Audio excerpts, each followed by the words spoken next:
റാഞ്ചിയിലെ ആവേശകരമായ ആദ്യ ഏകദിനത്തിന് ശേഷം ഇന്ത്യയും സൗത്ത് ആഫ്രിക്കയും തമ്മിലുള്ള രണ്ടാം ഏകദിനത്തിന് ആരാധകരുടെ ആവേശം കുത്തനെ ഉയർന്നിരിക്കുകയാണ്. ശരിയല്ലേ?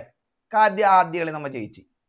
ആദ്യ മത്സരത്തിൽ ഇന്ത്യ ഉറച്ച പ്രകടനമാണ് കാഴ്ചവെച്ചതെന്ന് പറയുമ്പോൾ സൗത്ത് ആഫ്രിക്ക അവസാന നിമിഷം വരെ പോരാടിയതും മത്സരത്തിന്റെ ഗൗരവം വർദ്ധിപ്പിച്ചു.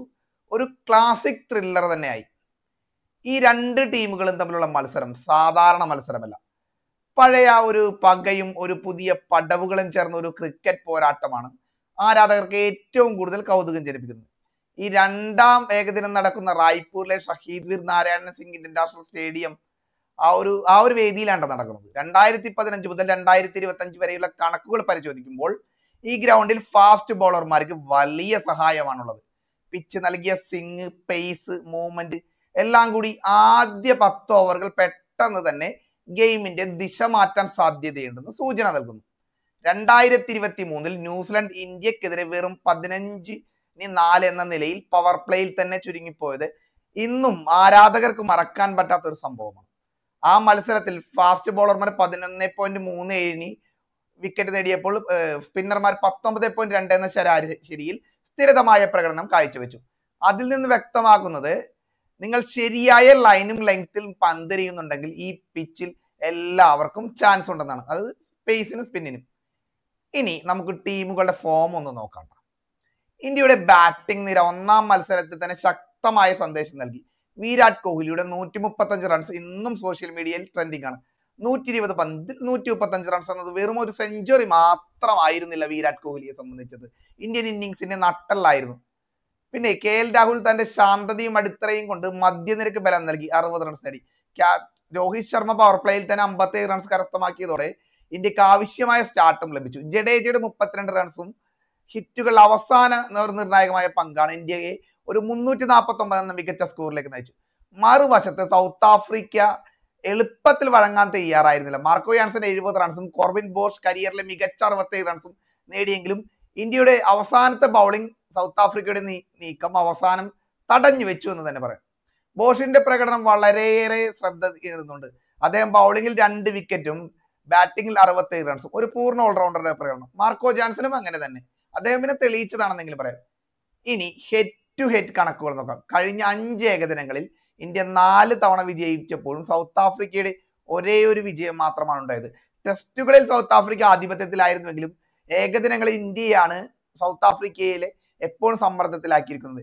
78 റൺസ് വിജയം, 8 വിക്കറ്റ് വിജയം, 241 റൺസ് വിജയം, 7 വിക്കറ്റ് വിജയം എല്ലാം ഇന്ത്യയുടെ ഏകദിന ക്രിക്കറ്റിലെ ആയുധങ്ങൾ ശക്തമാനം തെളിയിക്കുന്നു. കഴിഞ്ഞ കളിനെ പറ്റിയാണ് ഈ പറഞ്ഞത്.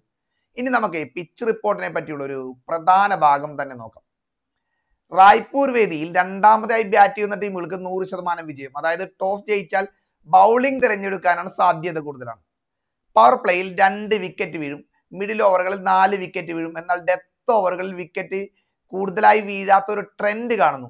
അതേസമയം ആദ്യ ഇന്നിങ്സിലെ ശരാശരി സ്കോർ വെറും 108 റൺസ് എന്നതും സൂക്ഷ്മമായി വിലയിരുത്തേണ്ട ഒരു കാര്യമായിട്ടാണ് ഈ പിച്ചിന്റെ സ്വഭാവം നോക്കുമ്പോൾ 240-260 റൺസ് ഒരു ഫൈറ്റിംഗ് ടോട്ടൽ ആവും. എന്നാൽ അതിനുമേൽ റൺസ് ഉണ്ടെങ്കിൽ ടീമിന് ഒരു വലിയ മുൻതൂക്കം ലഭിക്കുമെന്നാണ് മനസ്സിലാക്കാൻ സാധിക്കുന്നത്. ഇനി ടീമുകളുടെ പ്ലേയിങ് കോമ്പിനേഷനുകളിലേക്ക് നമുക്കൊന്ന് നോക്കാം.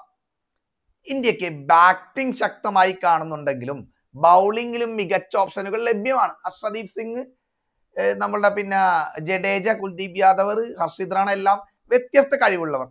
ഈ പിച്ചിൽ സിംഗും സീമും ഒക്കെ ലഭിക്കുന്നതിനാൽ അർഷദീപിനും ഹർഷിത് റാണക്ക് ആരംഭത്തിൽ തന്നെ തകർപ്പ സ്പെല്ലുകൾ തീർക്കാൻ സാധ്യതയുണ്ട്. ജഡേജയും കുൽദീപും മിഡിൽ ഓവറുകളിൽ തന്നെ ദക്ഷിണാഫ്രിക്കൻ മധ്യനിരയെ സമ്മർദ്ദത്തിലാക്കും എന്നാണ് വിശ്വസിക്കുക. അങ്ങനെ തന്നെ വിശ്വസിക്കുക. കാരണം രണ്ടിനും അനുകൂലമല്ല. സൗത്ത് ആഫ്രിക്കയുടെ കാര്യവും ലഘൂകരിക്കാൻ പറ്റില്ല. മാർക്കോ ജാൻസൺ ഫാസ്റ്റ് ബൗളിംഗിൽ അത്രത്തോളം ഭീഷണിയാണ്. 3 സിക്സുകൾ അടിച്ച് അദ്ദേഹം 70 റൺസ് എടുത്ത് അദ്ദേഹത്തെ ഒരു പൂർണ്ണ പാക്കേജ് ആക്കുന്നു ബാറ്റിങ്ങിലും ബോളിങ്ങിലും കൂടി. കൂടാതെ ടോണി ഡിസോഴ്സ്, ഡിവാൾഡ് ബ്രേവ്സ് തുടങ്ങിയ യുവതാരങ്ങൾ പവർ ഹിറ്റിങ്ങിൽ അത്രയും പരിചിതരും ആത്മവിശ്വാസവും ആധിപത്യം ഉള്ളവരുമാണ്.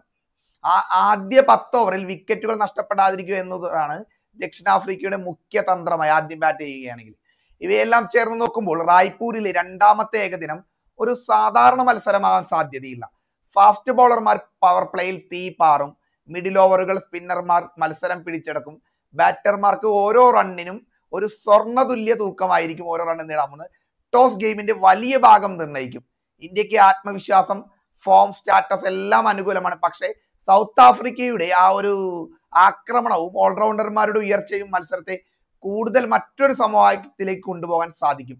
അവസാനം തീരുമാനം എടുക്കുന്നത് ഒരു പിച്ചും പവർ പ്ലേയും ആരായിരിക്കും വിജയിക്കുന്നത് എന്നുള്ളതായിരിക്കും. ഇന്ത്യ ആധിപത്യം തുടരുമോ അല്ലെങ്കിൽ സൗത്ത് ആഫ്രിക്ക തിരിച്ചടിച്ച് പരമ്പര 1-1 മറുപടി കിട്ടാൻ ആരാധകർ ആവേശത്തോടെ കാത്തു നിൽക്കുകയാണ്. ഞാനടക്കമുള്ള ക്രിക്കറ്റ് ആരാധകർ ആവേശത്തോടെ കാത്തു നിൽക്കുകയാണ്. ഇതൊക്കെയാണ് പിച്ചിനെ പറ്റിയുള്ള ആ ഒരു ഇത്. പക്ഷേ കളി ഇനി ഭാവിയിൽ എങ്ങനെ ആയിരിക്കും ഇല്ലായോ എന്ന് കളി കണ്ടതിന് ശേഷം മാത്രം വിലയിരുത്താനേ കഴിയുള്ളൂ. അപ്പൊ ഈ ഒരു ചെറിയൊരു വിവരണം എനിക്ക് കഴിയാവുന്ന രീതിയിലുള്ള ഒരു വിവരണം നൽകിയിട്ടുണ്ട്. നിങ്ങൾക്ക് ഇഷ്ടമാവുകയാണെങ്കിൽ ചാനൽ സബ്സ്ക്രൈബ് ചെയ്യുക. അതേപോലെ തന്നെ നിങ്ങളുടെ വിലയേറിയ എല്ലാ അഭിപ്രായങ്ങളും നമ്മുടെ കമന്റ് ബോക്സിൽ വന്ന് ആരോഗ്യകരമായ അഭിപ്രായങ്ങൾ രേഖപ്പെടുത്തുമെന്ന് വിശ്വസിച്ചുകൊണ്ട് അടുത്ത വീഡിയോയിൽ കാണാമെന്ന ഒരു വിശ്വാസത്തോടെ എല്ലാ സുഹൃത്തുക്കൾക്കും ബൈ.